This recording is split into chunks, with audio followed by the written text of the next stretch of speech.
Welcome back to Ask Us Anything. This is the episode where all week long we get in questions and we tackle on this episode one work question and one ridiculous question. It's a short episode.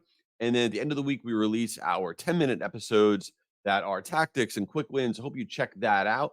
And so let's jump right into it. What is first the work question this week? We got a question in from Alex in Seattle. Love Seattle. I was in an earthquake once in Seattle. I was. It was a 7.1 earthquake. It was wild. In Seattle, like, really? Yeah, happened. Anyway, hopefully that's not happening right now. Alex, what is up? Here's the question. Should I completely remove email addresses on my file that have been totally dead for over 2 years? Now, the answer is yes, but there's stuff you should be doing at that database. Let's say you have people in your file, on your email file that literally have not opened, they have not clicked, they've done nothing. Now you're talking about over 2 years. These people are really not engaging with you. And let's assume for a second that you have tried re-engagement programs or what they call wake the dead programs, where you're doing everything you can to get these people to wake back up, but they are just that's it. They're not interested. It's over for whatever reason. Now, the reason that you should stop sending to these people, literally stop sending to them, put them off to the side and stop sending to them is a few fold. Number one, they're destroying your metrics. I mean, that's a no brainer, right? If you have a portion of your database of people that are never going to open, that are never going to click, and you've established that, then all you're doing is depressing whatever your real engagement metrics are. You're never going to get to an idea of what is your real opens and clicks and all this stuff and conversions because you just have a portion of your database that's dead and it's doing you no good. But putting aside the vanity part where you make yourself feel good about your metrics is absolutely destroying your deliverability. Okay. Receiving email networks, the Gmails, the different, Outlook infrastructures, all this stuff, they don't like having to receive messages and people not interact with them. They don't like poor engagement. And your ability to stay in the inbox goes lower and lower and lower when you're sending to people that are just not engaging with you. So they are literally boat anchors on your performance. They're the reason you might be going to the junk folder because you continually send to them. So yeah, I would stop sending to these people. I know that's hard to do. I know that, we all get a little bit, we're like, wow, my database is this large. And when you take people off essentially and your database gets smaller, that doesn't feel good. You like having that big number, but to tell you the truth, that's ridiculous and that's hurting your performance. Now, what should you do with this data? It's not garbage. The data is not garbage. There's something super valuable that you should be doing with this boat anchor data. And that is using it for targeting on various platforms. I'll give you a great example. I would say the number one marketing tactic on LinkedIn, if you're going to run a marketing campaign on LinkedIn, the most cost effective, if you're going to spend some dollars there, and the highest performing type of marketing program you could run on LinkedIn is when you are retargeting to existing contacts of yours and also building lookalike audiences. So, what you can do, for example, you could take your entire database, but certainly you could take your boat anchor database, the database of people that, are not responding, and you can upload that file as a targeting file into LinkedIn.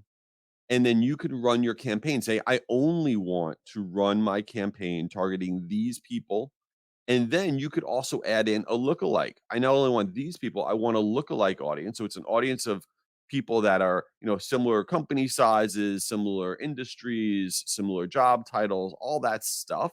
And then on the consumer side, you absolutely could do the same thing on any of the meta platforms. It's a no brainer. So if you're not leveraging your boat anchor data for targeting purposes, either directly targeting them via retargeting or using them for a lookalike audience, you're really leaving an incredible resource on the table. So yeah, they're kind of garbage to you in terms of emailing to them, but they're not garbage to you at all in terms of leveraging who they are to drive your campaign performance. All right. before we get into the ridiculous question, I got to share something. This is really cool.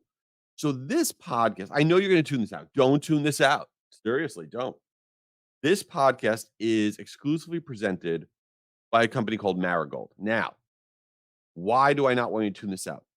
Marigold it is a roll up of all these different amazing marketing platforms and email marketing platforms, things like Sale Through and Campaign Monitor and Cheetah Digital, all this stuff. But they have this one platform called Emma.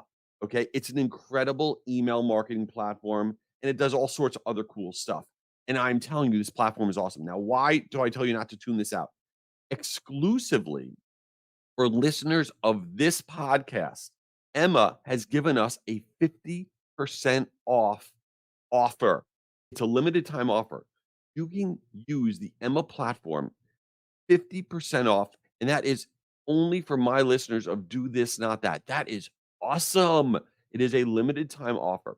If you want to get signed up and get all the information on this offer, all you have to do is go to jayschwedelson.com. That's my full name, Jay Schwedelson.com slash marigold. So you go to jayschwedelson.com slash marigold and you will see the form right there. You fill that out and you're going to get all the info on the 50% off offer. I'm telling you, this will save you a ton of money on an absolutely incredible platform. So check that out at jayschwedelson.com slash marigold. All right, let's get on to the ridiculous question. It is from Beth in Freehold, New Jersey. Hello, Beth. Now, Freehold, I've been to Freehold. There is an incredible mall in Freehold. I like a good mall. There's not enough good malls. They have a great mall. Okay. So, what's the question? The question is, how do you feel about waiters not writing down your order at a restaurant? Oh, my goodness. This topic is really near and dear to my heart. I cannot tell you how upset I get.